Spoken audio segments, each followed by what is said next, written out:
Hello, welcome back to 950. I'm Jay from Jay's Books Corner, and today we are starting the Lost Heir spoiler leaf reading vlog. The way these are going to work, I'm going to update you guys every 25% into the book. This is full spoiler leaf thoughts.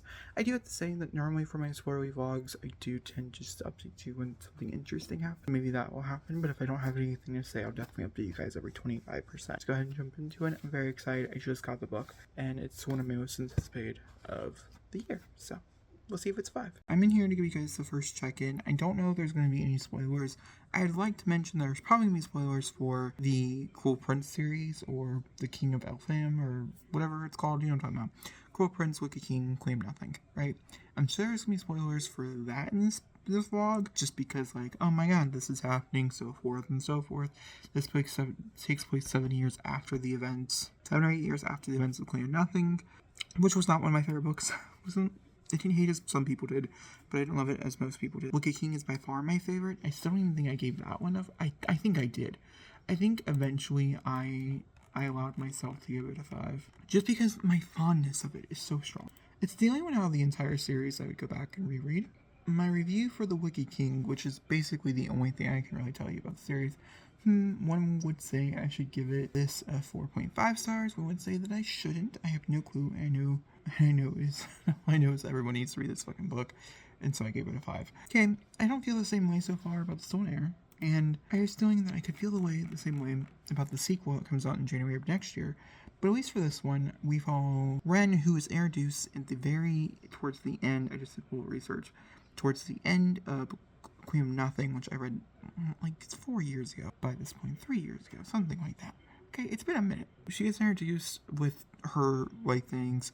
I don't think when she's sent away it is. So this one begins with her being taken from the human world, brought over into this, and then we're having some backstory stuff. Because I don't think everything is addressed in the ending, the conclusion. Because Oak is not, it's Jude's brother, like foster brother, whatever, Oak, who ends up going and like saying fuck you to the fairy world, because he's not like looking right as good, so he like says fuck you to the fairy world and runs off and goes and lives in the mortal world for quite a long time with his older sister, or Jude's older twin sister type of thing. Whereas Jude and Carden stay back and run over the thing. So this one follows Siren as she is taken upon this quest to go murder someone that raised her, and Oak is the one who comes and gets her. And the dude, a lot of my favorite lines so far is his friend is like, the only reason why he come and pick you is because he loved you. And I was like, yes, I do feel that. And I do feel the immense chemistry, and I do feel like some of the little bits of the backstory and stuff is really helping, for sure. I do agree with that as well. And the only other thing I want to take note of is I'm just really hoping he's not going to be an asshole, like such a blatant asshole as Carden was in the first Cruel Prince book. The whole point of Cruel Prince is him being a cruel prince and figuring out like some of the reasons why, but that's like the initial response to the first book. Wicked King expands so greatly that I remember. It's a bit of mixy. Like, I totally forgot the ending and I just reread it and I was like, oh my god, that did happen. So, it's a bit mixy. I just hope he's not as mean. They do talk about how he's manipulative and how he's mentioned it several times, I will manipulate you, and she still just thinks it won't happen. I still do believe it will happen. We saw it happen as they were children. So, but he does come back. I don't know. I have such mixed bags about it, but I will continue onward. I'm curious. I think it's probably like a 3.5 to a 4 is knowing my initial ratings. And we all know, by 25%, I basically know what my rating's going to be. I've had a few books here recently surprise me, but normally, I'm on the dot.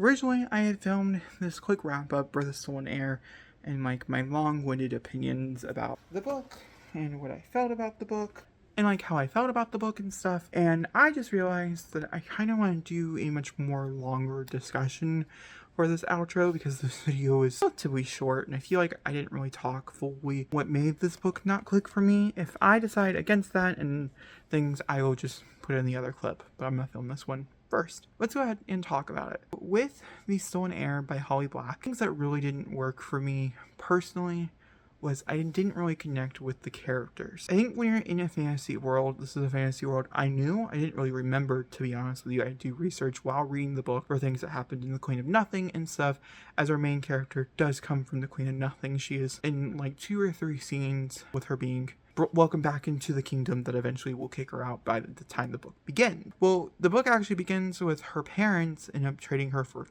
end up sending her to the fairies because they think she's a demon, and we go from there. And then we get full backstories with Orm and stuff, and like with Orm, I liked him as a character in the Prince trilogy, and so I didn't like him here. I also liked how he was not like Cardan in the respectableness of like the relationship. He was much kinder. He was very manipulative. He did a lot of manipulative things throughout the book that made her feel horrible and stuff. But overall, in Holly Black's, like me and Holly Black and our relationship with love interest, he was much kinder, in my opinion.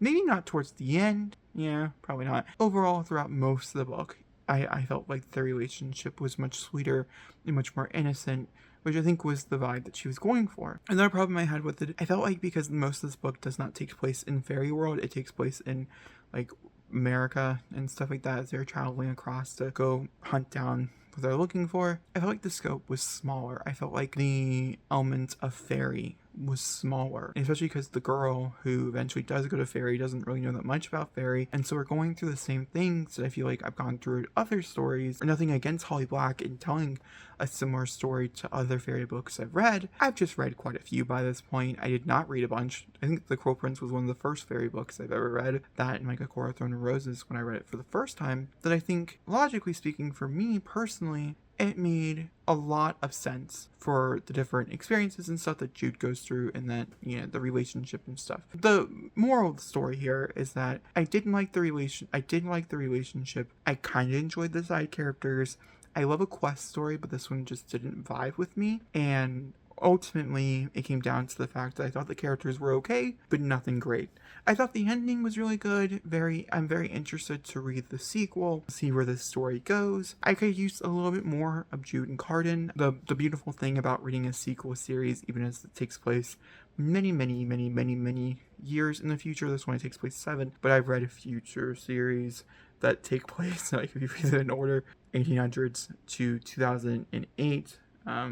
Where's it at? There it is. That they do use some of the same characters and stuff, and they're used quite gracefully in things. And so I feel like with this being sold as a sequel book to those, a continuation of that world and that series, which it is, it's not lying. I just wish some of the characters that I truly did care about, I truly loved, and I want to know what happened to, and a bigger explanation for the endings of those books, I think would have been better.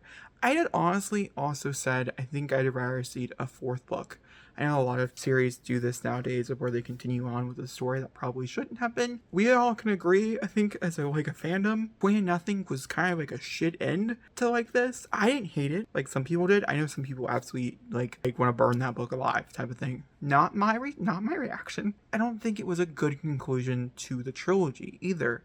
I feel like it was too rushed and too short. So I would have much preferred a continuation of the ending of that book and then something like this. Even if that was like a novella, I would have much preferred 150 pages more than a whole new book talking about the characters in passing with the things that I wanted to know in passing than having direct reflex. I'd also probably have made Orm the main character and had her be the secondary love interest character, and us being this whole story being told from Orm. I can understand why she didn't want to do this, Holly Black. I can see it from like a marketing standpoint as well. But from someone who is being sold to reread or to read this or whatever, I just think in my own personal taste would have preferred it that way. But that being said, I landed on a 3.5, which is not horrible.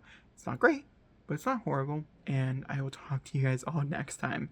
I'd love to know your guys' thoughts and opinion. I'd love to have a discussion down in the comments of what you guys thought about the Stolen Heir. Was it everything you wished for?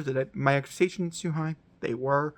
In my defense, they were way too high. And also, I was just too bored with the book. Maybe it's the fact I'm just not vibing with this type of YA. But then again, I always felt like the Cruel Prince and stuff was like a higher level of YA. Still YA, but a higher level. And I don't think this reached those heights. Alright, thank you guys for watching. I hope you guys enjoyed, and I'll tell you guys all next time.